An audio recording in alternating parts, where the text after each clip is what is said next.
छोटी सी स्टोरी है, प्लीज़ पूरी सुना। अगर अच्छी लगे तो लाइक सब्सक्राइब जरूर करना। कि पति पत्नी थे, लेकिन किसी दिन पति पत्नी के बीच में लड़ाई झगड़ा हुआ। और एक दिन पत्नी ने कहा कि तुम मेरे बिना नहीं रह सकते हो, पति ने कहा कि तुम मेरे बिना नहीं रह सकते हो।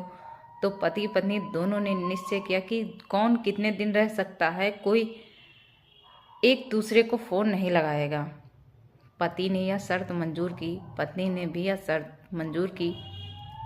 पत्नी कुछ दिनों के लिए अपने मायके चली गई, पति अपने घर पर ही रहा। लेकिन 10 दिन बीते कि पत्नी ने फ़ोन नहीं लगाया और ना ही पति ने फ़ोन लगाया।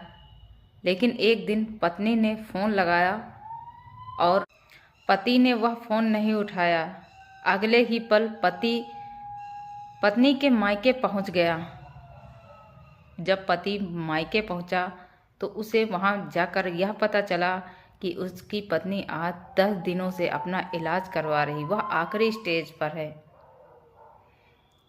पति के पैरों तले जमीन खिसक गई। पति दौड़ते हुए अस्पताल पहुंचा। उसने अपनी पत्नी का तुरंत हाथ पकड़ा। तभी पत्नी ने कहा कि आप शर्त जीत गए और मैं शर्त हार गई। यह कहते ही पति पत्नी की आंखों में आंसू आ गए। पत्नी ने यह कहा कि आप अपनी ज़िंदगी में खुश रहो, क्योंकि मैं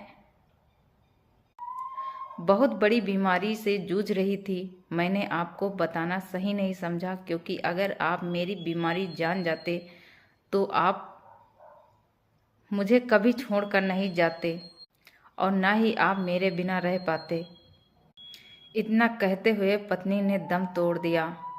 लेकिन जब पति अपने घर पहुंचा, कुछ दिनों बाद पति भी बूढ़ा हुआ और अपनी पत्नी की बातें हमेशा रात को याद आती कि वह किस तरह से खाना पानी अकेले आसमान में बैठकर उसकी यादें संजोता रहता, उसे याद करके रोता रहता कि काश आज वो भी हमारे साथ होती तो वह भी आसमान में बैठकर हमारे साथ तारे देखती।